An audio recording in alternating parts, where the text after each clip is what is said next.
So, good morning, students. So, welcome you all to another session. So, in the previous class, we have completed with the topic called as structural organization in animals. So, today, let's begin with the next part what we have, which is called the human anatomy and physiology. Right. So, under human anatomy and physiology, we'll be taking up the first topic, which is called as the human digestive system. Right. So, let's begin today's session by taking up with the topic called as the human digestive system.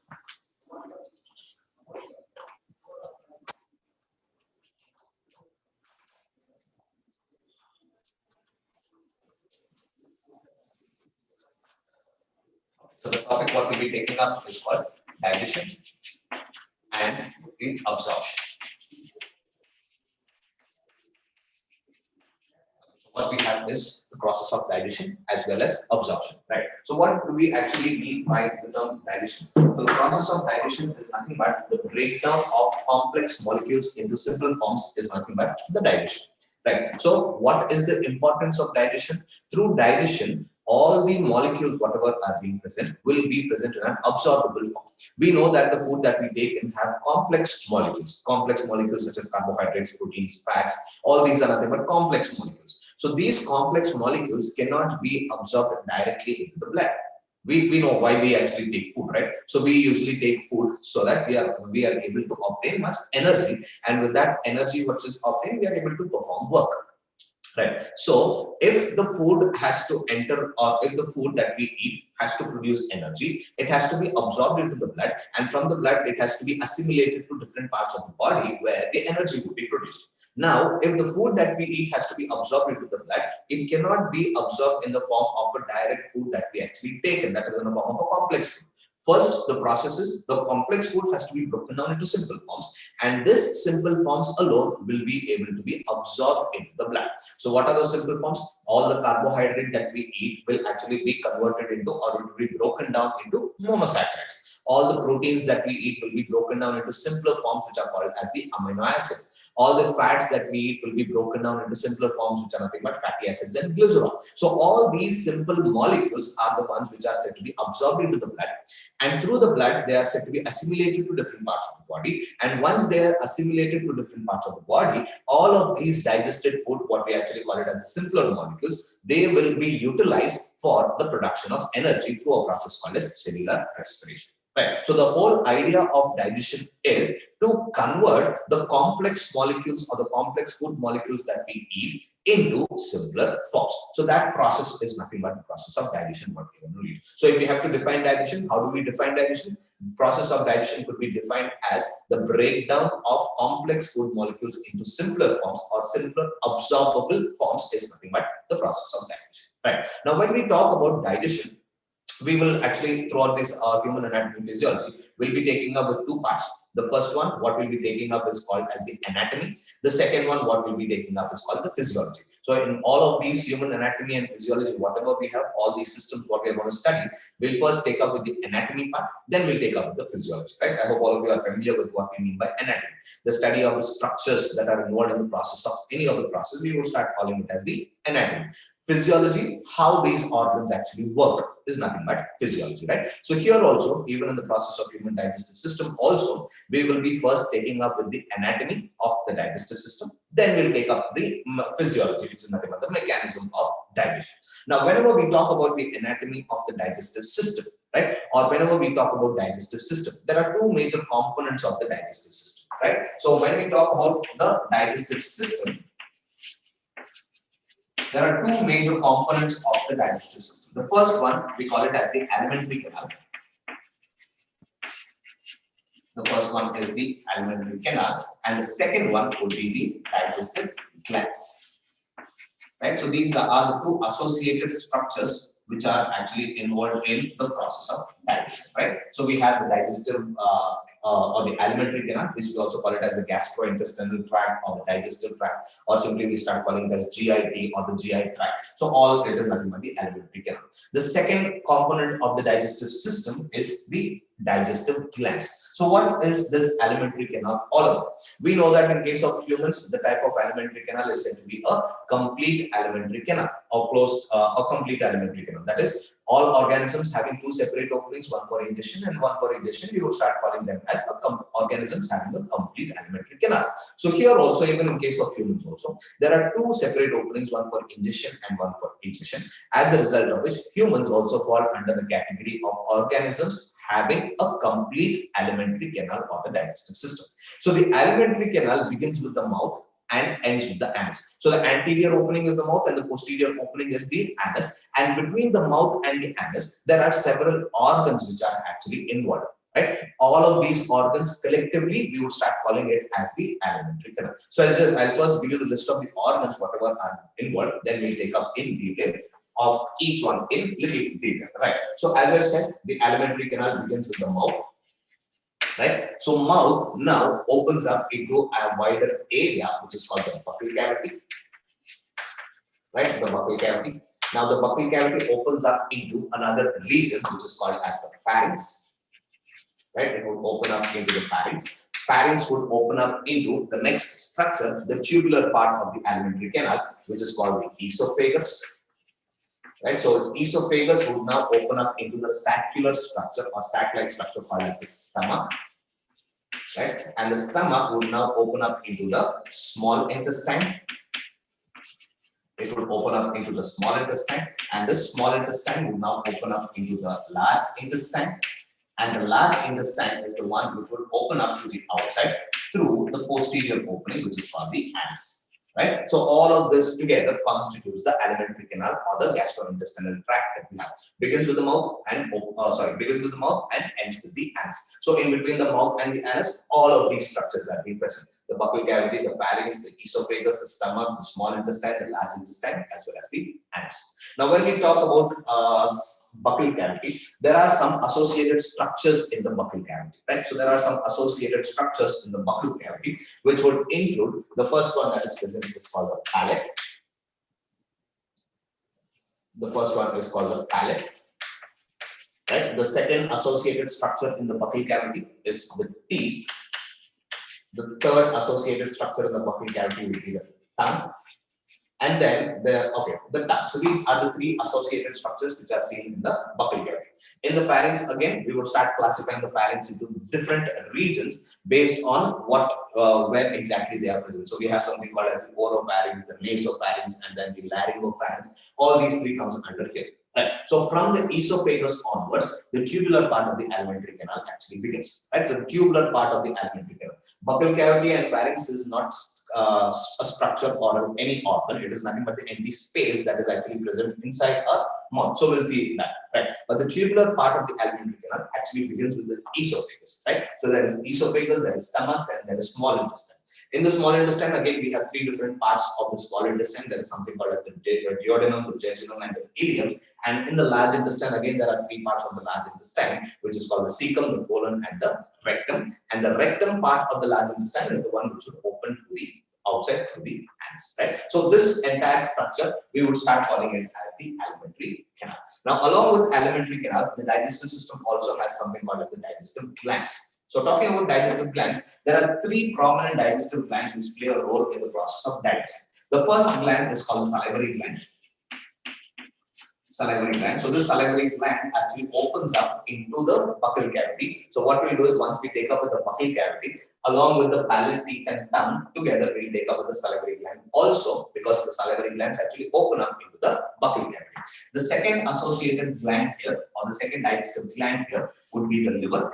We know liver is said to be the largest the largest exocrine gland that is present in the body would be the liver. So liver also plays a major role in the process of digestion. And the third digestive gland that is present is called the pancreas. Right? So pancreas, we know that it is said to be a heterocrine gland which has both the exocrine as well as the endocrine part also. Right? So all this together constitutes the digestive system of the human individual, right? So it constitutes the alimentary canal as well as the digestive glands. So when we say alimentary canal, all of these structures together, we would start calling it as the alimentary canal. Talking about the digestive glands, there are these three digestive glands that are being present: the salivary glands, the liver, as well as pancreas. Fine. So let us begin with each one in little detail. So first, we have the mouth. So mouth is nothing but a slit-like opening which is guarded by two lips, the upper lip as well as the lower lip, right? So mouth is nothing but an opening. So there is nothing much to get into the details with mouth, right? So mouth is just a slit-like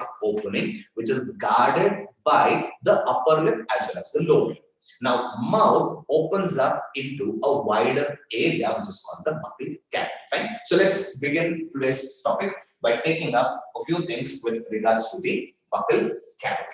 So we are starting off with the anatomy of the digestive system, and under anatomy, we'll be taking up with the buccal cavity.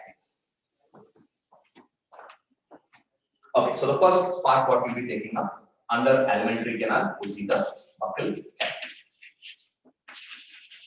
Now, what exactly is this buccal cavity? Right. So the opening that is present inside the mouth. So once we open the mouth, the opening that we see, we would start calling it as the buccal cavity. Right. So in the buccal cavity, as I said, there are three important structures in the buccal cavity. One is called the palate. The second one is the teeth. The third one is the tongue. And along with that, we have the salivary glands also opening up into the buccal cavity. So under buccal cavity, let us take up the first part of the buccal cavity, which is called the palate. So let us take up the palate. Now, what exactly is this palate and where exactly do we have the structure called the palate? So to understand where we have the palate, just a small diagram here, so that we are able to understand where exactly we would have this palate. So this is the lateral view of the human system, and here would be the buccal chamber, and this would be the buccal cavity here, and here we would have the tongue region. Right. So this is how it is being present. Right. So this structure, what we have drawn here at the top, right? So this would be the nasal chamber. So we'll talk about the nasal chamber in the next anatomy and physiology, that is the respiratory system. So this gap that we see, so this is the mouth, what we have drawn here, right? So this would be the mouth. And we said that mouth opens up into the cavity, and this cavity we are actually talking about. So this cavity is nothing but the buccal cavity or the oral cavity that is actually present, right? The buccal cavity or the oral cavity, right? So the upper part of the buccal cavity. So this part of the buccal cavity is what we are actually talking about. So this part of the buccal cavity is called the palate. So what exactly is palate? Palate is nothing but we start calling it as the roof of the buccal cavity, right? So palate is the roof of the buccal cavity, and on top of that roof, we have one more chamber which is called as the nasal chamber. Now talking about palate, right? Talking about palate. The palate, first half of the palate, right? That is the anterior part of the palate here. This part of the palate is actually said to be hard. We can actually feel that. So if you start putting your tongue towards the top, you can start feeling that. The anterior part of the palate is actually said to be hard. And this hard part of the palate, we will start calling it as the hard palate. The reason why we would start calling it as hard palate is because there is a bony structure that makes up the anterior part of the palate. And that bony structure, we would start calling it as the palatine bone. Right? So we have already studied about this. If you remember, when we were talking about the skeletal system, when we were mentioning about the facial bones, we spoke about one bone called the palatine bone. So the palatine bone is the one which is present towards the anterior part of the palate, which makes the anterior part of the palate to be very, very hard. Whereas if we start going towards the posterior end of the palate, the posterior end of the palate appears to be softer. And that posterior end of the palate, we would actually start calling the posterior end of the palate as the soft palate. The reason why it is called soft palate is because it is made up of cartilage. Right? So this you need to remember. Right? So the anterior part of the palate is hard because it is made up of a bone called as the palatine bone, while the posterior end of the palate is said to be soft. Therefore, we would start calling it as soft palate. Reason why we call it as soft palate is because it is composed of cartilage. So anterior part of the palate made up of bone. Posterior part of the palate is actually composed of cartilage. Yeah. So this is what we have. Now, if you just observe the palate, especially the hard palate is not a smooth surface, right? The hard palate is not a smooth surface. There are some sort of ridges that are actually present. We can feel it with our tongue. So if you just put your tongue on top in the hard palate, you can observe that it is not a smooth surface. So there are some sort of ridges that are being present. So these ridges that are present in the hard palate, we would start calling these ridges as the palatine rug. Right? So we would start calling it as the palatine rug. So palatine rugs are nothing but the ridges that are actually present on the hard palate. Now, what is the importance of this palatine rug? Palatine rugs are said to be highly developed in case of carnivorous organisms. Right? So, in case of carnivores, the palatine rugs are said to be very highly developed. The reason is because we know that carnivorous organisms, they usually feed on meat. So if they have to tear the meat, they require some sort of a grip to hold the meat so that the meat is torn. Right. So this palatine rugs actually provide the grip for tearing of the meat, and that's the reason why it is said to be very highly developed in case of carnivores, whereas in herbivores it is not that developed. It is said to be a highly reduced structure. So this is the palatine rug that is being present. One more important thing here. Now this soft palate, I told you that towards the posterior end we have the soft palate. Now this soft palate towards the posterior end, it extends into a small bulb-like structure. Right? It would extend into a small bulb-like structure.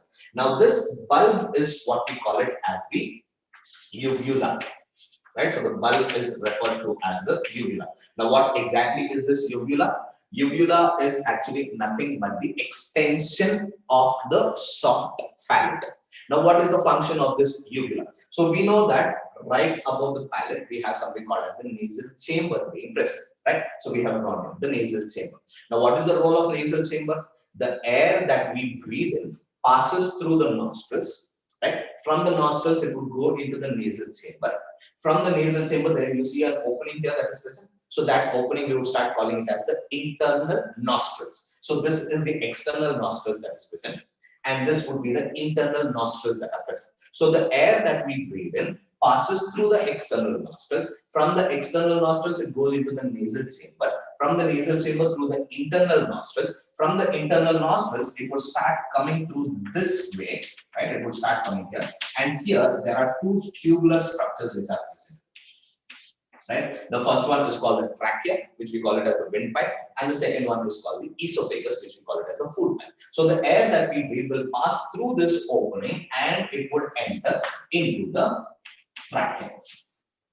Getting it? Right. Similarly, the food that we eat passes through the mouth. Right? It would pass through the mouth, it would enter into the buccal cavity, and from the buccal cavity, it would actually enter into the esophagus. So you see here, the food and the air that we breathe both actually meet up in this particular region.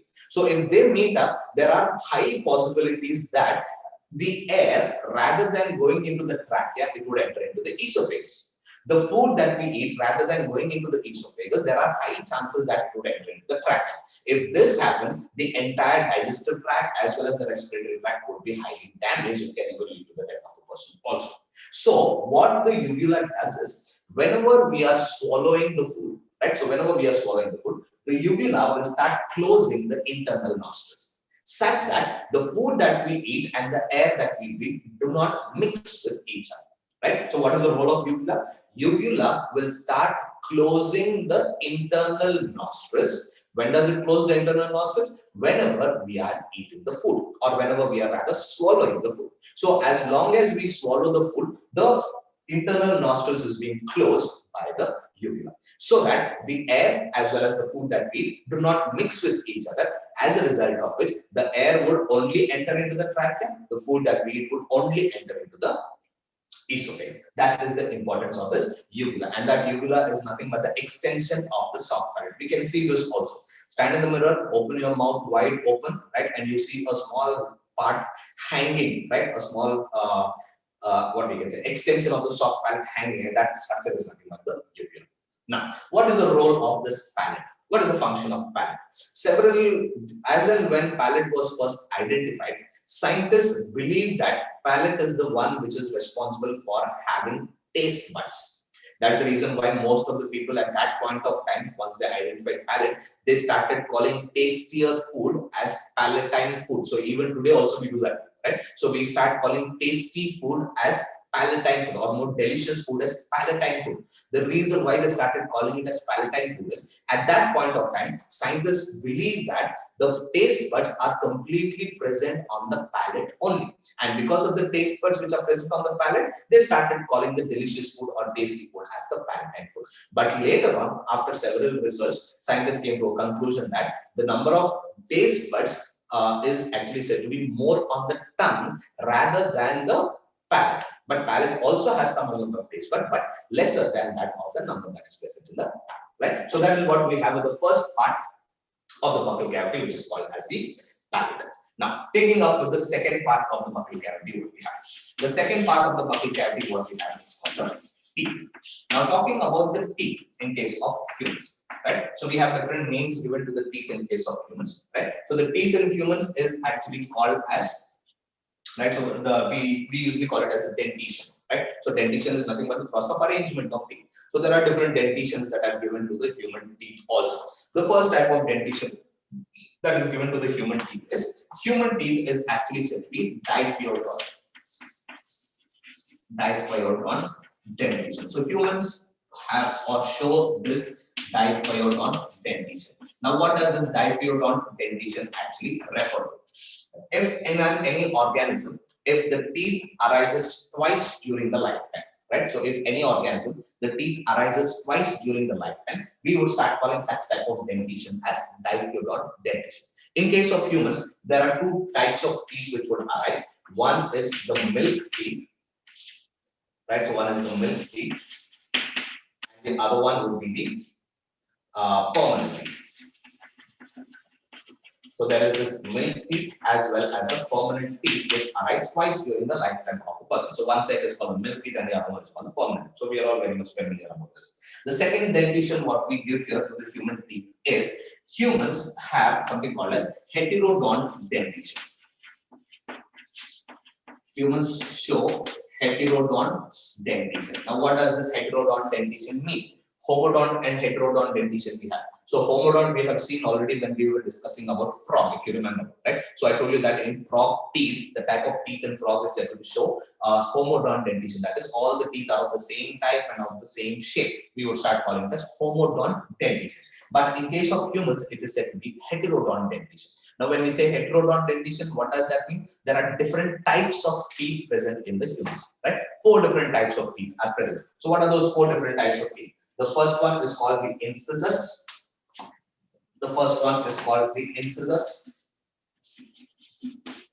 The second one is called the canines. The third one is called the premolar.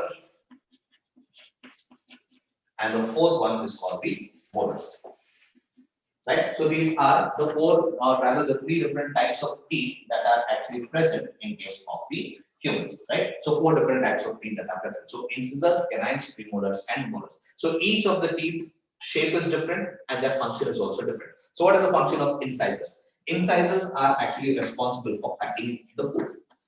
They are called as the cutting teeth, right? So these incisors are actually said to be very well developed in most of the herbivores, such as rabbits, if you see, right? So they actually feed by cutting the food into smaller pieces and then they start eating it, right? So incisors are responsible for the process of cutting, right? Next one, canines. The function of canines is they are involved in the process of tearing the food, right? So canines are responsible for tearing the food. Now, when we say tearing the food, canines are said to be very well developed in case of carnivorous organisms because they are the ones which would tear the food, tear the flesh, right? So incisors for cutting, canines for tearing, and premolars and molars together, they are involved in the process of grinding the food, right? So they are involved in the process of grinding the food, right? So these are the different functions of the teeth or different types of teeth that is actually present in case of the human system. So incisors, canines, premolars, and molars. Incisors cutting the food, canines tearing the food, and premolars and molars are responsible for grinding the food. So this is the second type of dentition what we have. First is diphyodont dentition, 2 sets of teeth, milk teeth and permanent teeth. Second one, heterodont dentition, 4 different types of teeth that are present. And the third type of dentition what we can give here is Humans possess something called as acrodont dentition. Sorry, thecodont dentition. Thecodont dentition. Now, what does this thecodont dentition refer to? Thecodont dentition refers to the arrangement of teeth present in the sockets of the jaw bone. So, if the teeth are said to be completely embedded in the sockets of the jaw bone, such type of dentition we would start calling as thecodont dentition. If you remember when we were talking about frog, right, in the previous sessions, right, we said that in frog the type of dentition is said to be acrodont dentition. Now, when we say acrodont dentition, I told you that the teeth are said to be superficially attached to the jaw. So, right on top of the jawbone, superficially they are placed. Such type of dentition we started calling it as acrodont dentition. While in case of humans, the type of dentition is said to be thecodont dentition. That is, there are some sort of sockets in the jawbone, and inside the sockets, the teeth are said to be firmly embedded. Such type of dentition we would start calling as thecodont dentition. So these three you need to remember whenever we talk about human teeth. So type of dentition in case of humans: diffeodont dentition, heterodont dentition, as well as thecodont dentition. Now, taking up these two into consideration, that is diffeodont and heterodont dentition, we would come up with something called as the dental formula. So what exactly is this dental formula? The arrangement of teeth in the jaw, or the arrangement of teeth inside the mouth, we would start calling it as the dental formula. So how do we arrive to that dental formula, or what exactly is the dental formula? So dental formula gives us the information of the number of teeth as well as the type of teeth that are present in one half of the upper and the lower jaw. That is what the dental formula gives us, right? So what information do we get from dental formula? The number of different types of teeth, we can put it this way. The number of different types of teeth that are present in one half of the upper jaw and one half of the lower jaw is the information what we get from the dental formula. Say if this is the jawbone what we have, right? So this is the upper jaw and this would be the lower jaw, right? So what information we are getting from the dental formula? What are the number of these different types of teeth that are present in one half? So we are taking into consideration one half of the upper jaw. So this would be the upper jaw and this would be the lower jaw. So how many different types of teeth are present in one half of the upper jaw, and how many different types of teeth are present in one half of the lower jaw is nothing but the dental formula once we get it.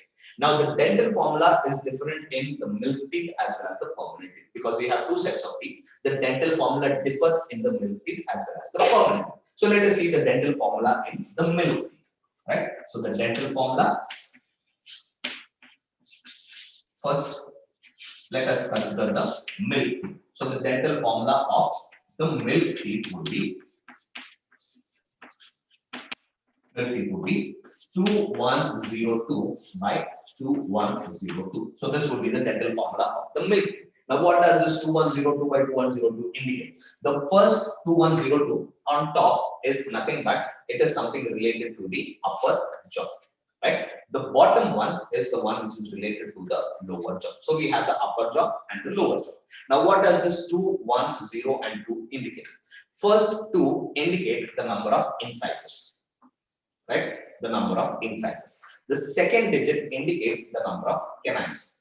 The third digit indicates the number of premolars, and the fourth digit indicates the number of molars. So what does this mean? In the upper jaw, in one half of the upper jaw, there are two incisors that are being present. So if we start looking up to here, so here we would have the incisors being present, the front teeth incisors, right? So the number of incisors in milk teeth would be 2. Right. Then talking about the canines. So here we would have canines, and the number of canines in the milk teeth would be 1.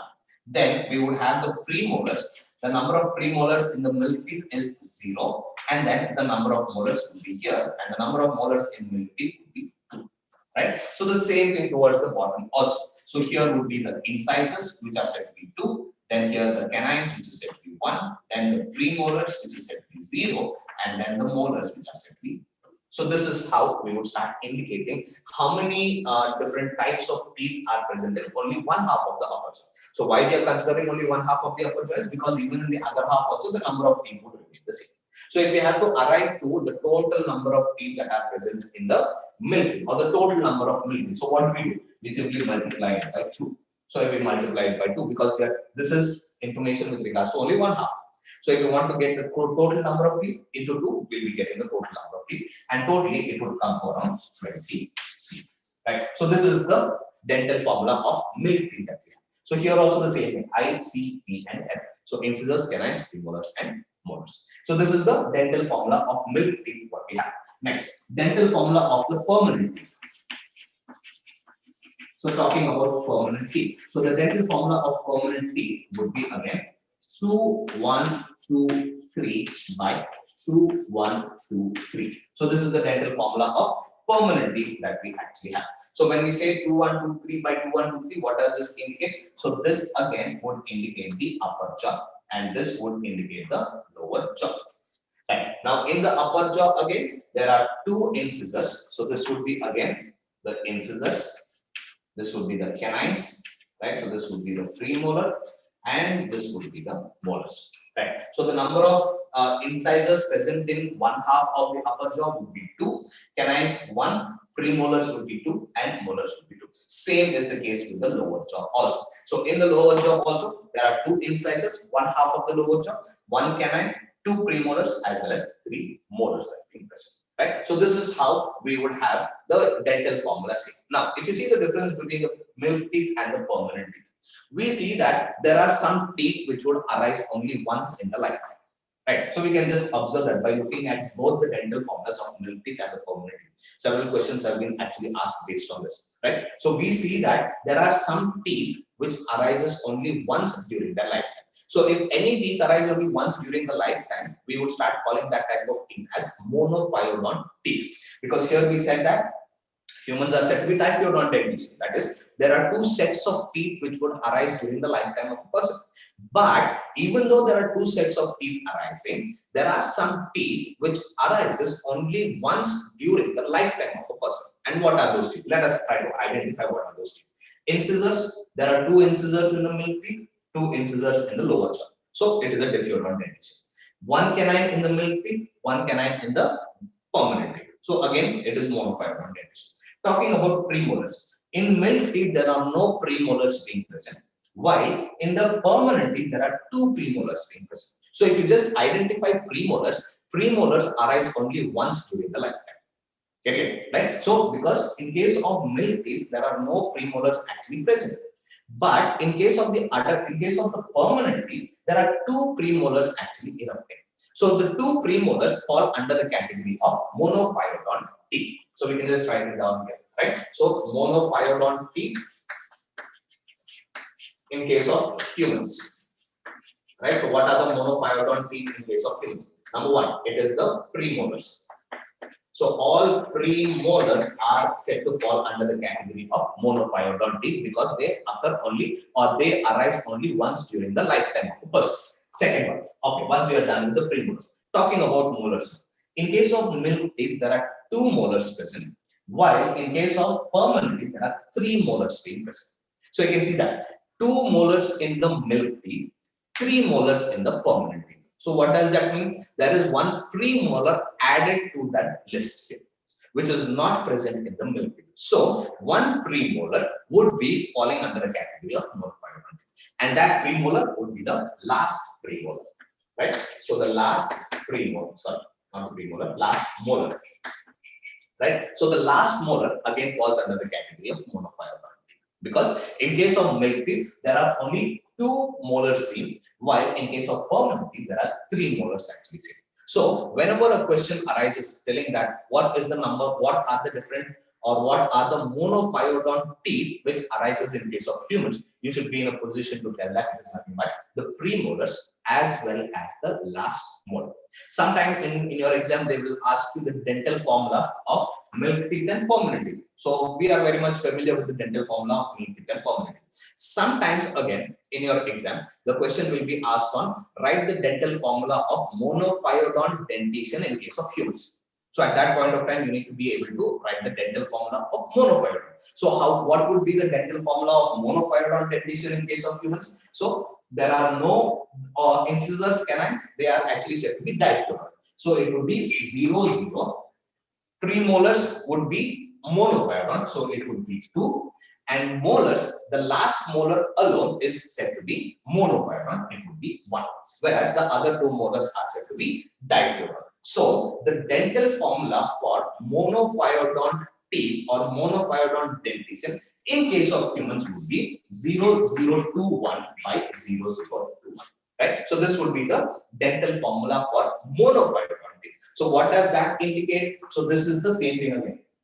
Incisors, canines, premolars, and molars. So incisors and canines, they are both said to be diphyodont dentition. Both the premolars, they are said to be monophyodont dentition, as well as the last molar is again said to be monophyodont dentition. Now, this last molar is usually considered as the wisdom teeth in case of humans, and it usually erupts after the age of 18. So, in most of the individuals, we don't see this third premolar or the third molar or the last molar erupting, right? So even though the last molar erupts or does not erupt, it does not have any function to do because it is categorized as a vestigial organ, right? So the last molar, that is nothing but the wisdom teeth, is actually said to be a vestigial organ or a vestigial structure, vestigial teeth. So in most of the individuals, it will not be present. Even though it is present, it is non-functional. It usually erupts after the age of 18, right? And this is what we have with the dental formula as well as the teeth of this particular individual, right? So talking about the teeth, a few things we have discussed about the teeth. We have to remember these 3 things with regards to the teeth as well as all the dental formulas what we have taken, right? So in the next session, let us take up the structure of the human tooth, and then we'll proceed to the next part, which is called the tongue. And if time permits, in the next session, we'll take up the salivary glands also, right? Thank you.